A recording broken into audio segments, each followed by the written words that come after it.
ठीक है, बेसिक्स। सो आप लोग भी हेडिंग डाल लीजिएगा बेसिक्स, ठीक है। सो बेसिक्स में मैंने आपको क्या बताया था, बेसिक्स में आपको यही बताया था कि जब हम बात करने वाले किसके बारे में, थर्मोडायनामिक्स वर्सेस हीट ट्रांसफर, ठीक है, that is the first thing. And second, mechanism of heat transfer, ठीक है। सो सबसे पहले हम बात करते हैं thermodynamics versus heat transfer, right. So thermodynamics को जब आप डिफाइन करते हो, थर्मोडायनामिक सब्जेक्ट को जब आप डिफाइन करते हो, तो आप थर्मोडायनामिक सब्जेक्ट को कैसे डिफाइन करते हो भाई? जब आप थर्मोडायनामिक सब्जेक्ट को डिफाइन करते हो, तो थर्मोडायनामिक सब्जेक्ट को आप कैसे डिफाइन करते हो? तो हम क्या बोलते हैं, थर्मोडायनामिक्स आपके पास साइंस की दो ब्रांच है, जिसमें हम बात करते हैं किसके बारे में, बात करते हैं हम एनर्जी इंटरैक्शन के बारे में, एनर्जी ट्रांसफर के बारे में, किसके किसके बीच में, सिस्टम और सराउंडिंग के बीच में, ठीक है। और साथ में ये देखते हैं कि जो सिस्टम की प्रॉपर्टी है या प्रॉपर्टीज है, उसमें किस टाइप का चेंजेस हो रहा है, ठीक है। तो ये मेरे पास किसकी डेफिनेशन है, थर्मोडायनामिक्स की डेफिनेशन है, करेक्ट है। सो थर्मोडायनामिक्स मैंने आपको क्या बताया, थर्मोडायनामिक्स मैंने बताया कि it is a branch of science, it is a branch of science in which we deal with the energy interaction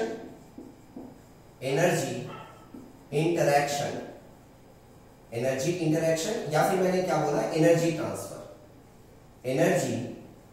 transfer किसके किसके बीच में हो रहा है, ये एनर्जी इंटरैक्शन या एनर्जी ट्रांसफर, सिस्टम और सराउंडिंग के बीच में, सिस्टम एंड सराउंडिंग। और अब हमें क्या देखना है, हमें ये देखना है कि जब ये हीट एनर्जी या हीट इंटरैक्शन या हीट ट्रांसफर हो रहा है, तो उससे सिस्टम की प्रॉपर्टीज में चेंजेस कैसे हो रहे हैं, ठीक है, क्या क्या चेंजेस हो रहे हैं, ठीक है। सो सिस्टम प्रॉपर्टी और प्रॉपर्टीज चेंज, ठीक है। सो देखो डिफाइन कैसे कर रहा हूं मैं, it is a branch of science जिसमें हम बात करेंगे किसके बारे में, एनर्जी इंटरैक्शन या एनर्जी ट्रांसफर के बारे में, किसके किसके बीच में, सिस्टम और सराउंडिंग के बीच में। और साथ में ये समझना है कि जब ये चेंजेस हो रहा है, जब ये हीट एनर्जी का ट्रांसफर हो रहा है, तो उसके कारण से आपके पास जो सिस्टम की प्रॉपर्टी या प्रॉपर्टीज में किस टाइप के चेंजेस आ रहे हैं, ठीक है। तो ये हम बात करते हैं कहां पे, ये हम बात करते हैं थर्मोडायनामिक्स, करेक्ट। अब देखो, अब यहाँ पे आपके पास कुछ चीजें हैं, जैसे यहाँ पे मैंने लिखा है क्या, यहाँ पे लिखा है मैंने एनर्जी ट्रांसफर या एनर्जी इंटरैक्शन, ठीक है। यहाँ पे मैंने लिखा है एनर्जी ट्रांसफर या एनर्जी इंटरैक्शन। सो सिस्टम और सराउंडिंग के बीच में ये जो एनर्जी ट्रांसफर या एनर्जी इंटरैक्शन, ये कैसे कैसे हो सकता है, ठीक है।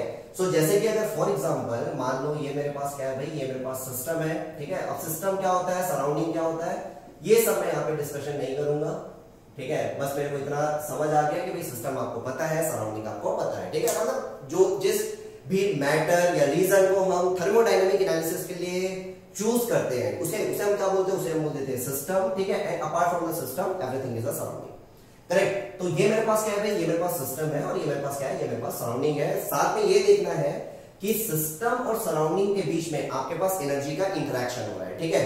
सो एनर्जी इंटरैक्शन होने का मतलब क्या है, सराउंडिंग से सिस्टम में एनर्जी आ सकता है या सिस्टम से सराउंडिंग में एनर्जी जा सकता है, ठीक है।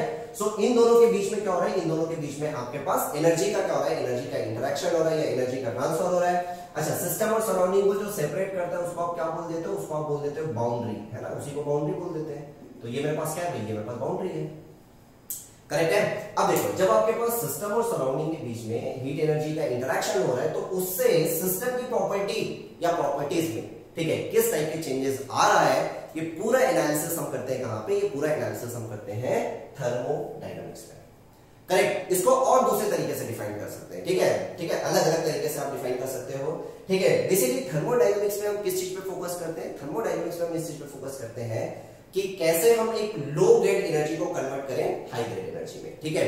कितना एफिशिएंटली हम लो ग्रेड एनर्जी को कन्वर्ट कर सकते हैं हाई ग्रेड एनर्जी में, ये पूरा फोकस हम कहां पे करते हैं, ये पूरा फोकस हम करते हैं थर्मोडायनामिक्स में, करेक्ट है पॉइंट, ठीक है।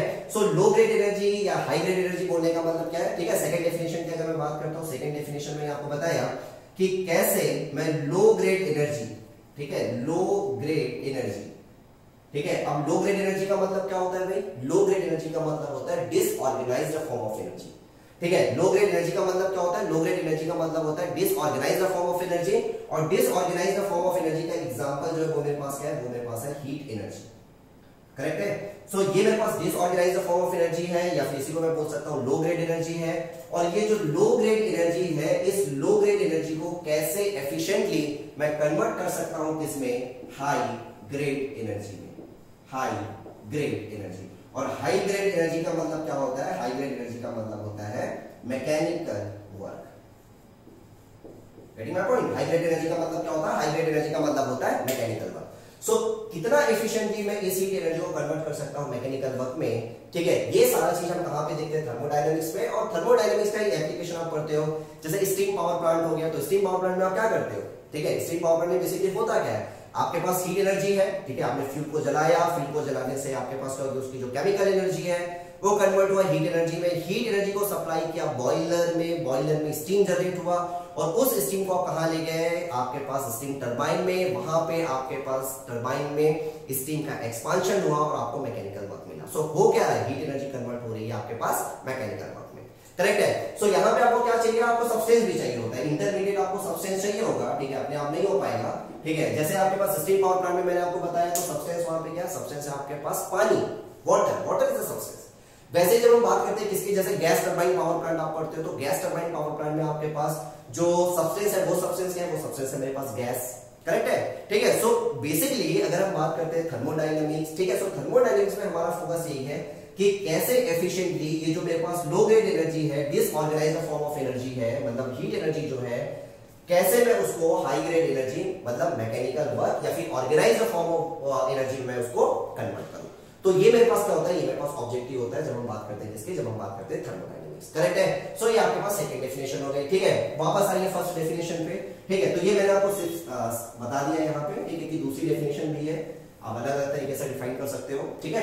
चलो वापस आइए, सो वापस आओगे, सो ये आपके पास ये डेफिनेशन में आप देखिए, जैसे मैंने यहाँ पे लिखा है एनर्जी ट्रांसफर, ठीक है, या एनर्जी इंटरेक्शन, किसके किसके बीच में? सो साफ साफ दिख रहा है सिस्टम और सराउंडिंग के बीच में, क्लियर है? सिस्टम और सराउंडिंग के बीच में अब ये एनर्जी का इंटरेक्शन या एनर्जी का जो ट्रांसफर हम बोल रहे हैं, ये कैसे कैसे हो सकता है? ये जो एनर्जी का इंटरेक्शन है या एनर्जी का जो ट्रांसफर है, ये कैसे कैसे हो सकता है भाई? तो कैसे कैसे हो सकता है? फर्स्ट कैसे होता है? वर्क ट्रांसफर के थ्रू। फर्स्ट आपके पास क्या है? Work transfer.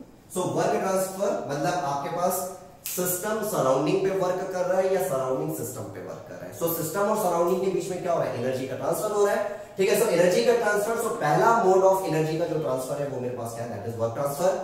Second mode of heat transfer मेरे पास क्या है? दैट इज हीट ट्रांसफर, ठीक है, हीट ट्रांसफर। अब देखो, या तो सराउंडिंग से सिस्टम में आपके पास हीट एनर्जी ट्रांसफर हो रही है या सिस्टम से सराउंडिंग में आपके पास हीट एनर्जी ट्रांसफर हो रही है। तो जो सेकेंड आपके पास एनर्जी इंटरेक्शन का जो तरीका है या एनर्जी इंटरेक्शन का जो मोड है वो मेरे पास क्या है? वो है मेरे पास हीट ट्रांसफर। और जो थर्ड अगर मैं बोलूं, थर्ड अगर मैं बोल सकता हूं क्या? That is a energy transfer by mass, energy transfer by mass, ठीक है। सो अगेन आपके पास क्या हो रहा है भाई? यहां से मान लो आपके पास क्या हो रहा है? आपके पास, ठीक है, आपके पास मास यहाँ पे इन हो रहा है, रेट ऑफ मास इन, और यहां से आपके पास क्या हो रहा है? रेट ऑफ मास आउट हो रहा है। अब जब रेट ऑफ मास इन होगा, रेट ऑफ मास आउट हो रहा है, so definitely it possesses some kinetic energy, it possesses some potential energy. तो हो क्या रहा है? सराउंडिंग से सिस्टम में, ठीक है, और साथ में आप देखोगे जब ये बाहर जाएगा तो आपके पास क्या हो रहा है? It possesses some kinetic energy, ठीक है, कुछ स्पीड होगी, कुछ वेलोसिटी होगी, ठीक है, आपके पास कुछ पोटेंशियल हेड होगा, ठीक है। सो डेफिनेटली आप देखोगे तो आपके पास यहां से भी ये समझ आ रहा है कि भाई आपके पास मास के थ्रू भी सिस्टम में एनर्जी इंटरेक्शन हो सकता है, ठीक है। मास के थ्रू भी आप देख रहे हो सिस्टम और सराउंडिंग के बीच में आपके पास क्या हो सकता है? आपके पास एनर्जी का जो इंटरेक्शन है ये आपके पास हो सकता है, करेक्ट है। सो अब ये समझना है कि what is the basic difference between the work transfer and heat transfer. क्या बेसिक डिफरेंस है वर्क ट्रांसफर और हीट ट्रांसफर में? है तो दोनों ही एनर्जी इंटरेक्शन, है तो दोनों ही एनर्जी ट्रांसफर, करेक्ट है। So what is the basic difference between the work transfer and the heat transfer, correct है। सो अब ध्यान से समझिएगा, वर्क ट्रांसफर और हीट ट्रांसफर में बेसिक डिफरेंस ये है कि आपके पास एनर्जी, आपके पास जो टेम्परेचर डिफरेंस के कारण से, ठीक है, टेम्परेचर डिफरेंस के कारण से जो आपके पास एनर्जी का इंटरेक्शन होता है उसी को हम हीट ट्रांसफर बोलते हैं, ठीक है। By virtue of temperature difference जो एनर्जी का ट्रांसफर होता है उसी को हम क्या बोलेंगे? उसी को हम बोलते हैं heat transfer.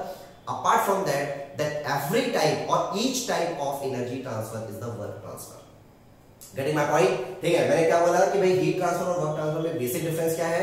Because of the temperature difference, temperature difference के कारण से जो एनर्जी का इंटरेक्शन होता है सिस्टम और सराउंडिंग के बीच में उसी को हम हीट ट्रांसफर बोलते हैं। उसके अलावा जो भी आपके पास एनर्जी का जो ट्रांसफर है उसको हम क्या बोलेंगे? उसको हम बोलेंगे वर्क ट्रांसफर, क्लियर हो गई इतनी बात, ठीक है। सो बस आपको ये समझना था कि भाई what is the basic difference between the work transfer and heat transfer. Clear है। सो हीट ट्रांसफर अब आपको समझ आ गया होगा कि भाई हीट ट्रांसफर बेसिकली है क्या।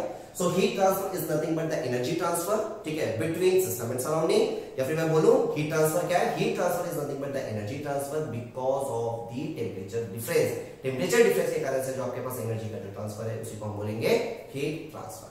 करेक्ट है इतनी बात, ठीक है। सो इतनी बात आपके पास क्लियर हो गई, ठीक। अब देखो, अब यहां से अगर समझोगे, ठीक है, देखो थर्मोडायनेमिक्स में आप हीट ट्रांसफर पढ़ रहे हो, ठीक है, उसके बाद भी आपको भाई एक डिफरेंट सब्जेक्ट की नीड पड़ी है and that is nothing but the heat transfer. Clear है पॉइंट, ठीक है। अब इन चीजों को समझिए, ठीक है। अब मैं आपको कुछ क्वेश्चन पूछूंगा, ठीक है, थोड़ा सोचना क्या मैं, क्योंकि कुछ लोग थर्मोडायनेमिक्स शायद पढ़ लिए होंगे और नहीं पढ़े होंगे, तो बेसिक्स सबको थोड़ा बहुत कुछ ना कुछ आता है, ठीक है। बेसिक्स आपको कुछ बेसिक्स की अगर मैं बात करता हूं तो थोड़ा बहुत सबको कुछ ना कुछ आता है। तो जो क्वेश्चन मैं यहाँ पे पूछूंगा, ठीक है, थोड़ा कोशिश करना क्या थर्मोडायनेमिक्स सब्जेक्ट के हिसाब से, ठीक है, अगर जो पढ़ लिए हो क्या उसके हिसाब से मैं उन क्वेश्चन के आंसर दे सकता हूं क्या, ठीक है। सो अगर ये समझ पाओगे ना तो आप आसानी से समझ सकते हो क्या कि हमें हीट ट्रांसफर सब्जेक्ट की नीड क्यों पड़ती है, ठीक है। सो देखो, सबसे पहला यहाँ पे समझिए, मान लीजिए आपके पास क्या है, मान लीजिए आपके पास, ठीक है, एक गर्म चाय है मान लो, ठीक है, आपके पास एक कप है और उस कप में आपके पास गर्म चाय रखी हुई है। सो ये मेरे पास क्या हो गया भाई, ये मेरे पास कप है,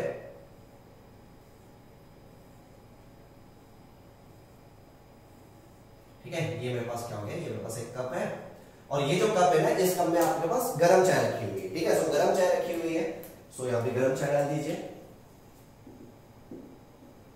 चलो ये हो गया मेरे पास टी, ठीक है, दिस इज टी, राइट। और साथ में अगर आप देखोगे तो ये जो कप है, इस कप की ये जो थिकनेस है, ये थिकनेस मैं बोल देता हूं, मान लो क्या है, ये थिकनेस मेरे पास क्या है, ये थिकनेस मेरे पास टी है, ठीक है। सो ये जो थिकनेस आप देख रहे हो टी, और ये जो आपके पास चाय की कप है और यहाँ पे आपके पास दिख रहा है कि चाय भरी हुई है, चाय फिल है इस कप में, करेक्ट। अब देखो, अब आपके पास, ठीक है, इनिशियली मान लेता हूँ ये जो चाय है, इस चाय का टेम्परेचर इनिशियली कितना मान ले, चलो 70 डिग्री सेल्सियस मान लेते हैं, ठीक है। चाय का जो इनिशियल टेम्परेचर है, मतलब time t is equal to 0 second में जब आपने इसको फिल किया, तब आपके पास जो टेम्परेचर है, ठीक है, चाय का जो टेम्परेचर है वो कितना मान लेता हूं, दैट इज 70 डिग्री सेल्सियस। और एम्बिएंट का जो टेम्परेचर है ना, एम्बिएंट का जो टेम्परेचर है, मतलब जो एटमॉस्फेयर का टेम्परेचर है, वो मान लेते हैं कितना, चलो 30 डिग्री सेल्सियस मान ले, ठीक है। ये जो टेम्परेचर है, ये टेम्परेचर आपके पास 30 डिग्री सेल्सियस है, करेक्ट है पॉइंट इतना, ठीक है। अब देखो, अब आपके पास थर्मोडायनेमिक्स के हिसाब से, ठीक है, आपको ये पता है, ये बात पक्की पता है कि भाई ये चाय 70 डिग्री सेल्सियस पे है, एम्बिएंट 30 डिग्री सेल्सियस है, कुछ टाइम के बाद, ठीक है, ये चाय ठंडी होगी, चाय आपके पास ठंडी होगी। अब एक काम करता हूं, पहले अपन ना सिस्टम मान लेते हैं, ठीक है। अब हम यहाँ पे चाय की एनालिसिस कर रहे हैं ना, ठीक है। सो सिस्टम किसको मान लिया, चलो एक काम करता हूँ, ये जो चाय आप देख रहे हो ना, इस चाय को मैंने सिस्टम मान लिया, ये मेरे पास क्या है, ये मेरे पास सिस्टम है, करेक्ट। सो होगा क्या, होगा ये कि चाय इनिशियल टेम्परेचर 70 डिग्री सेल्सियस है, एम्बिएंट का टेम्परेचर 30 डिग्री सेल्सियस है। सो थर्मोडायनेमिक्स के हिसाब से आपको इतना बात तो पक्का पता है कि ये जो चाय है कुछ टाइम के बाद थर्मल इक्विलिब्रियम में आएगा, किसके साथ, आपके एम्बिएंट के साथ, ठीक है। थर्मल इक्विलिब्रियम का मतलब क्या होता है, थर्मल इक्विलिब्रियम का मतलब होता है जब सिस्टम का टेम्परेचर सराउंडिंग के टेम्परेचर के बराबर हो जाए, तब उसको हम क्या बोलते हैं, उसको हम बोलते हैं थर्मल इक्विलिब्रियम की कंडीशन। सो होगा क्या, यहां से देखिए, यहां से ये 70 degree Celsius, 30 degree Celsius, so definitely आपके पास क्या होगा, आपके पास एनर्जी का ट्रांसफर होगा, करेक्ट है बोल, ये आपके पास 70 डिग्री सेल्सियस, ये आपके पास 30 डिग्री सेल्सियस, एनर्जी का ट्रांसफर होगा। क्या इस एनर्जी ट्रांसफर को हम हीट ट्रांसफर बोलेंगे क्या इस एनर्जी ट्रांसफर को हम हीट ट्रांसफर बोलेंगे, सो आंसर है यस, इस एनर्जी ट्रांसफर को हम हीट ट्रांसफर बोलेंगे। क्यों, क्योंकि यहाँ पे जो भी एनर्जी का ट्रांसफर हो रहा है सिस्टम से सराउंडिंग में जा रहा है या एम्बिएंट में जा रहा है, वो किसके कारण से हो रहा है, because of the temperature difference. 70 degree Celsius temperature था, 30 डिग्री सेल्सियस टेम्परेचर एम्बिएंट का था, करेक्ट है। और होगा क्या, ये जो चाय है, ये चाय आपके पास धीरे धीरे देखिए क्या होगा, टेम्परेचर कम होता जाएगा, चाय का टेम्परेचर धीरे धीरे कम होता जाएगा और फाइनली थर्मल इक्विलिब्रियम में आ जाएगा सराउंडिंग के साथ। सो बोलने का मतलब ये है कि अगर मैं आपको बोलूं कि भाई टी का जो टेम्परेचर है वो कितना होगा, ठीक है, सो आप बोल सकते हो कि सर कुछ टाइम के बाद ये एम्बिएंट के टेम्परेचर के बराबर हो जाएगा, आप यही बोलोगे, ठीक है। सो देखो क्या था, पहले आपके पास चाहे 70 डिग्री सेल्सियस पे थी, उसको मैं बोल रहा हूं स्टेट नंबर 1, जब आपके पास चाय का टेम्परेचर कितना हो गया 30 डिग्री सेल्सियस, मतलब एम्बिएंट के साथ, किसके साथ, एम्बिएंट के साथ वो थर्मल इक्विलिब्रियम में आ गया, तब आपके पास मैं बोल रहा हूं स्टेट नंबर 2। सो अगर मैं आपसे ये बोलूं कि स्टेट नंबर 1 से स्टेट नंबर 2 के बीच में कितना हीट ट्रांसफर हुआ है, what is the amount of heat transfer, ठीक है ना, what is the amount of heat transfer, तो क्या आप इसका आंसर दे सकते हो, तो आप बोलोगे बिल्कुल यस सर मैं दे सकता हूं। कैसे मैं दे सकता हूं भाई, ठीक है, सो मैं ये बोल रहा हूं कि ठीक है ये आपके पास क्या हो गया Q which is nothing but the heat transfer, ठीक है, स्टेट नंबर 1 से स्टेट नंबर 2, स्टेट नंबर 1 जब टेम्परेचर 70 डिग्री सेल्सियस था, स्टेट नंबर 2 जब टेम्परेचर 30 डिग्री सेल्सियस हुआ, तो कितना रेट ऑफ हीट ट्रांसफर हुआ, तो जितना इसका इंटरनल एनर्जी में चेंज हुआ होगा उतना ही आपके पास हीट ट्रांसफर हुआ है, ठीक है। तो हीट ट्रांसफर कितना हो गया, तो ये लिख सकता हूं m into c into ये हो गया टेम्परेचर में change and that is nothing but the delta T, correct point, ठीक है। सो अब देखो, अब आपके पास सपोज आपको चलो मास नहीं पता, ठीक है, ये जो कप है इस कप का तो वॉल्यूम पता है ना, ठीक है, ये जो कप है या फिर इस कप में जितनी भी चाय भरी हुई है उसका तो वॉल्यूम आपको पता है, ठीक है। सो यहां से मैं मास भी कैलकुलेट कर सकता हूं, कैसे कैलकुलेट कर सकता हूं भाई, कि डेंसिटी इज इक्वल टू क्या होता है, मास पर यूनिट वॉल्यूम, यही होता है ना, ठीक है। सो यहां से मैं क्या कर सकता हूं, यहां से आसानी से क्या कर सकता हूं, मास कैलकुलेट कर सकता हूं, ये हो गया मेरे पास रो इनटू वी, ठीक है। स्पेसिफिक हीट सी मेरे पास क्या होता है, सी मेरे पास होता है स्पेसिफिक हीट, और स्पेसिफिक हीट है, ठीक है, चाय है मान लो पानी के बराबर, ठीक है, मान लो ये जो चाय का जो स्पेसिफिक हीट है ऑलमोस्ट इक्विवेलेंट होगा किसके बराबर, पानी के स्पेसिफिक हीट के बराबर, मतलब मेरे को वो भी पता है, ठीक है। अगर मैं बात करूं सी स्पेसिफिक हीट, ये भी मेरे को पता है, और ये मेरे पास कितना होता है 4.18 किलो जूल पर केजी कैलोरी, ठीक है, मतलब मेरे को क्या पता है, मेरे को ये भी पता है, ठीक है। देखो मास यहां से पता चल गया, सी मेरे को यहां से पता, सी मेरे को पता है 4.18 किलो जूल पर केजी कैलोरी, पानी के बराबर मान लिया, और टेम्परेचर में जो डिफरेंस है कितना आ रहा है भाई 70 माइनस 30, ये मेरे पास क्या है, ये मेरे पास टेम्परेचर में डिफरेंस है, ठीक है। सो आसानी से मैं ये बता सकता हूं कि जब आपके पास, ठीक है, स्टेट नंबर 1 था और जब स्टेट नंबर 2 पे आपके पास जा रहा है चाहे, तो भाई कितना आपके पास अमाउंट ऑफ हीट ट्रांसफर है, ठीक है, ये अगर मैं आपसे पूछूं तो बिल्कुल ये आप बता सकते हो m into c into delta t को यूज करके, ठीक है। सो थर्मोडायनेमिक्स पे आप पढ़ते हो, getting my point. So thermodynamics के कॉन्सेप्ट के हिसाब से बिल्कुल इस चीज का आप आंसर दे सकते हो, क्लियर। अब देखो, अब अगर मैं आपसे ये पूछूं, ठीक है, अब देखो प्रोसेस आपके पास हो रहा है, ठीक है, आपके पास क्या है स्टेट नंबर 1, स्टेट नंबर 1 से स्टेट नंबर 2 आप जा रहे हो, ठीक है।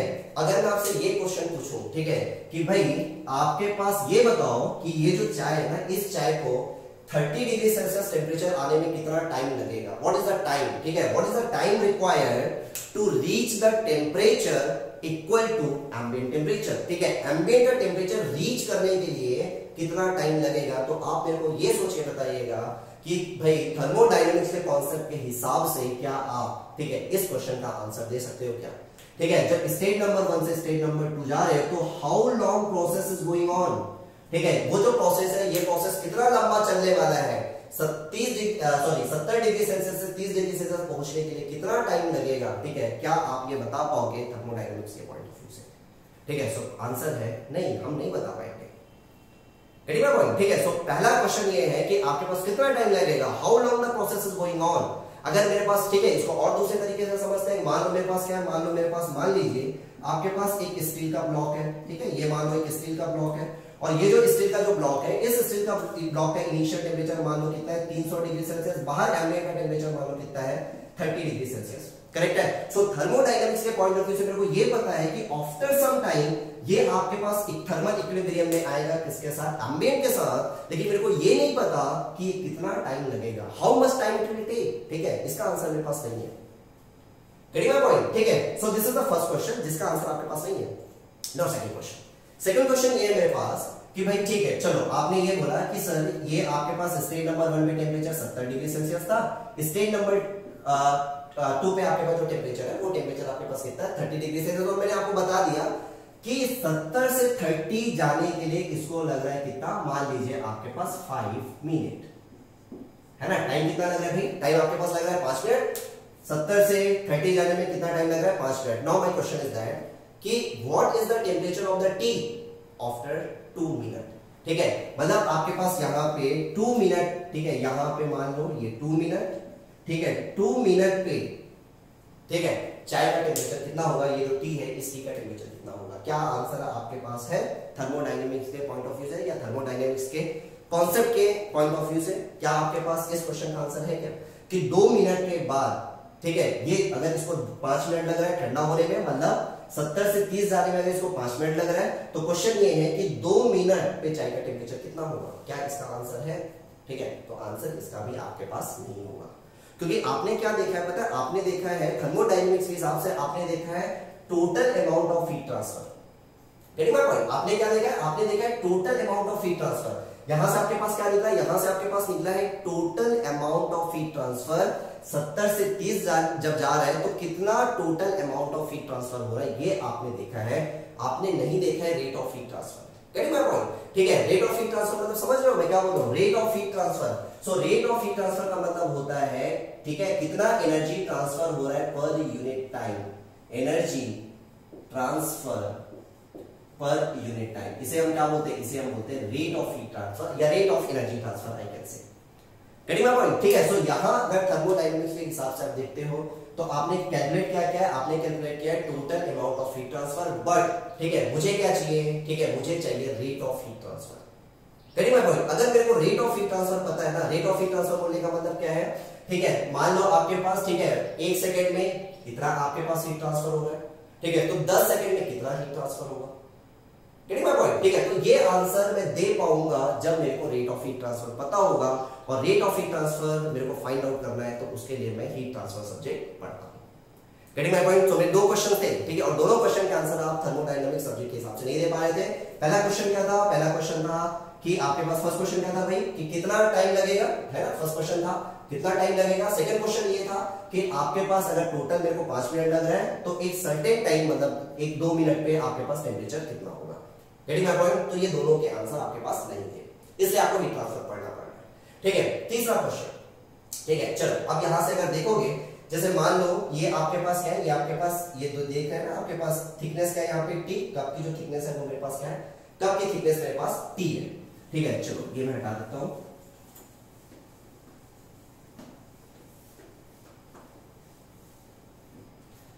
सो यहां से अगर देखोगे कप की थिकनेस, ठीक है, तो यहां से मैं काम करता हूं, ये जो पोर्शन है यहां से कुछ पोर्शन ये, ठीक है, इस पोर्शन को मैं यहां पे ड्रॉ करता हूं।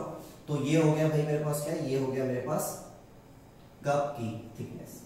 करेक्ट है? ये मेरे पास क्या है? ये मेरे पास है कप की थिकनेस।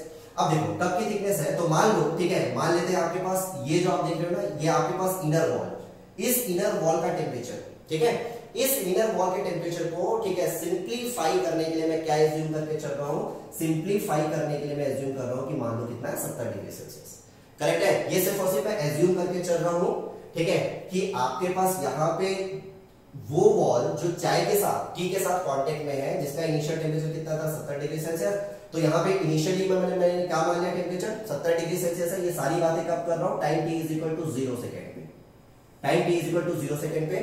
सो यहाँ का टेम्परेचर कितना है? 70 डिग्री सेल्सियस। ठीक है, ये मैंने एज्यूम कर लिया है। ठीक है, एक्चुअली 70 डिग्री सेल्सियस नहीं होगा, 70 डिग्री सेल्सियस से कुछ कम होगा, क्योंकि वहां पे कन्वेक्शन का कॉन्सेप्ट आएगा, वो सब बात की बात है। ठीक है, फिलहाल मैंने क्या एज्यूम कर लिया है? सिंप्लीफाई बनाने के लिए कि आपके पास मान लो इस वॉल का टेम्परेचर कितना है? 70 डिग्री सेल्सियस। एंड सिमिलरली ये जो वॉल है जो एम्बिएंट के साथ एक्सपोज है, ठीक है, एम्बिएंट के साथ कांटेक्ट में है, इसका टेम्परेचर मेरे पास कितना है? इसका टेम्परेचर मेरे पास 30 डिग्री सेल्सियस है।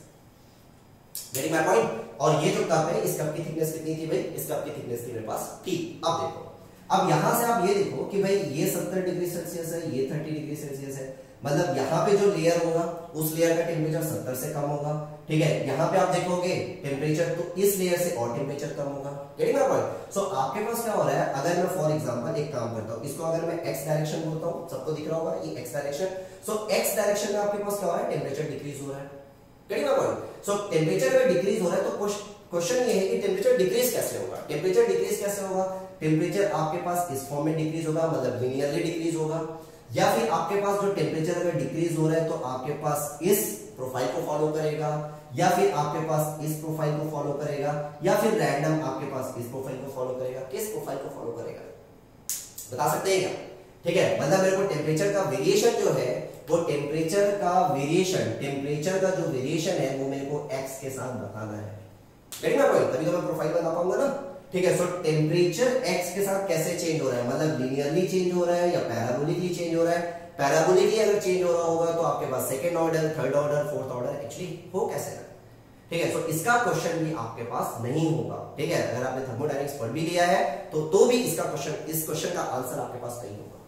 कैरी बाय पॉइंट मतलब आपके पास अगर मैं बोलूं कि अगर आपके पास टेम्परेचर, समझना ध्यान से, ठीक है, टेम्परेचर स्पेस के साथ, स्पेस मतलब समझ रहे हैं ना, एक्स वाई जेड, ठीक है, टेम्परेचर स्पेस के साथ कैसे वेरी कर रहा है मैं ये भी नहीं बता सकता। एट द सेम टाइम अगर मैं बात करता हूं, मान लो एक पर्टिकुलर वॉल मतलब मान लो यहाँ पे ये मैंने बोला ना x is equal to 0, no see x is equal to 0 मतलब आपके पास इनर वॉल। अब बाबू समझिए ध्यान से, अगर इनर वॉल का आपके पास इनिशियल टेम्परेचर कितना था 70, ठीक है, उसके बाद टेम्परेचर कितना हो गया 60, उसके बाद टेम्परेचर कितना हो गया भाई 50। Getting my point. अब आप मेरे को ये बता सकते हो कि ये जो इनर वॉल है, इस इनर वॉल का टेम्परेचर टाइम के साथ कैसे चेंज होगा, ठीक है। ये जो इनर वॉल है, ठीक है, देखो मैंने यहाँ पे क्या कर दिया, मैं एक पर्टिकुलर एक्स को देख रहा हूँ, ठीक है। पहले मैंने क्या किया था, पहले एक सर्टेन टाइम पे टेम्परेचर स्पेस के साथ कैसे वेरी करेगा ये मैंने बात की। अब मैं क्या कर रहा हूं, मैंने स्पेस को फिक्स कर दिया, मतलब x इज इक्वल टू 0। अब x इज इक्वल टू 0 पे आपके पास जो टेम्परेचर जो चेंज होगा, ठीक है, किसका, इस वॉल का, वो टाइम के साथ कैसे होगा। Getting my point. So ultimately मेरे को आंसर क्या जानना है, आंसर जानना है कि जो टेम्परेचर है वो स्पेस और टाइम के साथ कैसे वेरी कर रहा है, स्पेस और टाइम के साथ कैसे वेरी कर रहा है, ठीक है। इसका आंसर ये भी मेरे को समझना है, ठीक है। सो इसका आंसर भी मैं थर्मोडायनेमिक्स के हिसाब से नहीं दे सकता। Getting my point. थर्मोडायनेमिक्स के कांसेप्ट के हिसाब से भी मैं इसका आंसर नहीं दे सकता। गेटिंग माय पॉइंट कि टेम्परेचर आपके पास स्पेस के साथ कैसे वेरी कर रहा है, समझ पा रहे हैं ये चीजें को। स्पेस के साथ मतलब x के साथ, ठीक है, x के साथ एक पर्टिकुलर टाइम पे, ठीक है, टाइम को मैंने फिक्स कर दिया, तो टेम्परेचर x के साथ कैसे वेरी कर रहा है। अब मैंने क्या कर दिया, अब मैंने x को फिक्स कर दिया, तो वहां पे जो टेम्परेचर है वो टाइम के साथ कैसे वेरी कर रहा है, ठीक है। इसका आंसर भी मेरे पास नहीं है, ठीक है। सो समझना ध्यान से, ठीक है, किन किन क्वेश्चन के आंसर मेरे पास नहीं है, किन किन क्वेश्चन के आंसर मेरे पास थे, ठीक है। सो अगर मैं आपसे बोलूं कि थर्मोडायनेमिक्स के हिसाब से, थर्मोडायनेमिक कॉन्सेप्ट के हिसाब से क्या आप total amount of heat transfer बता सकते हो, ठीक है, एक स्टेट से दूसरे स्टेट जाने में, बिल्कुल यस। कितना टाइम लगेगा बता सकते हो, नहीं। टाइम दे दिया, मतलब मान लो आपको, मान लो 5 मिनट का टाइम लग रहा था, what is the temperature of the tea after 2 minute, बता पाओगे, नो, ठीक है। थर्ड आपके पास क्वेश्चन था, थर्ड क्वेश्चन यही है कि आपके पास ये जो कप का जो वॉल आप देख रहे हो, ये जो कप का वॉल है, इस कप के वॉल पे टेम्परेचर स्पेस और टाइम के साथ कैसे वेरी करेगा, ये बता पाओगे, आंसर है नो, ठीक है। तो ये जो नो वाले आपके पास क्वेश्चंस है ना, उनका आंसर मिलता है कहां पे, हीट ट्रांसफर में। गेटिंग माय पॉइंट, ठीक है। तो ये जो नो वाले क्वेश्चन आप देख रहे हो, ठीक है, नो वाले जो क्वेश्चन आप देख रहे हो, इसका आंसर आपको मिलने वाला है heat transfer subject. Getting my point? And this is the basic difference between the thermodynamic subject and the heat transfer subject. So, thermodynamic subject में हम बात करते हैं total amount of heat transfer when system reaches to one state to another state. लेकिन heat transfer में हम क्या बात करते हैं, heat transfer में हम बात करते हैं heat transfer rate के बारे में। heat transfer rate मतलब समझ गए ना, heat transfer per unit time, ठीक है। सेकेंड टेम्परेचर, ठीक है, टेम्परेचर स्पेस के साथ कैसे वेरी कर रहा है, टाइम के साथ कैसे वेरी कर रहा है, ये सारा आपको आंसर मिल जाएगा कहां पे, हीट ट्रांसफर सब्जेक्ट में। गेटिंग माय पॉइंट, ठीक है। सो ये आपके पास बेसिक्स है, होप आप लोगों को समझ आ गया होगा, ठीक है। नाउ नेक्स्ट हमको बात करनी है किसके बारे में, नेक्स्ट हमको बात करनी है मोड ऑफ हीट ट्रांसफर, ठीक है, या फिर मैकेनिज्म ऑफ हीट ट्रांसफर, ठीक है। नेक्स्ट, सो ये समझ आ गया ना, heat transfer versus thermodynamics. Next हमें क्या बात करनी है भाई, नेक्स्ट हमें बात करनी है मोड ऑफ हीट ट्रांसफर, ठीक है। सो नेक्स्ट हेडिंग डाल लीजिएगा, मोड ऑफ हीट ट्रांसफर।